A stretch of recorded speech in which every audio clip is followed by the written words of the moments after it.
Hello guys, welcome back to my channel.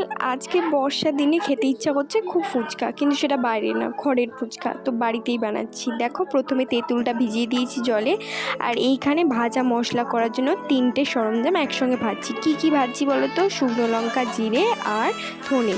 তারপর এখন বাইরে থেকে কিনে আনা ফুচকাটা কড়াই গরম তেলে এখন মচমচ করে একদম ফুলের মতো ভেজে নিচ্ছি। দেখো, পুরো সাদা সাদা রসগোল্লা লাগছে, একদম সুন্দর করে একদম ভেজে নিলাম। আর গোল গোলটা এত সুন্দর হচ্ছে যেন মনে হচ্ছে পুরো রসগোল্লা। তো অনেক কটা ভাজা হয়ে গেছে, এবার আলু সেদ্ধ মাখার পালা। প্রথমেই সেদ্ধ ছোলা আছে, আর এখানে আছে আলু সেদ্ধ করা। তো এখানে আলু, ছোলা, তারপর যে ভাজা মশলাটা যেটা করলাম, ওই ভাজা মশলাটা দিয়ে ভালো করে মাখিয়ে নিচ্ছি। সঙ্গে একটু নুন দিয়েছি, তারপরে একটু চাট মশলা দিয়েছিলাম যাতে একটু টক ফ্লেভারটা হয়, একটু কাঁচা লঙ্কা দিয়েছিলাম, আর একটু পেঁয়াজ দিয়েছিলাম মেদিনীপুর স্টাইলে করার জন্য।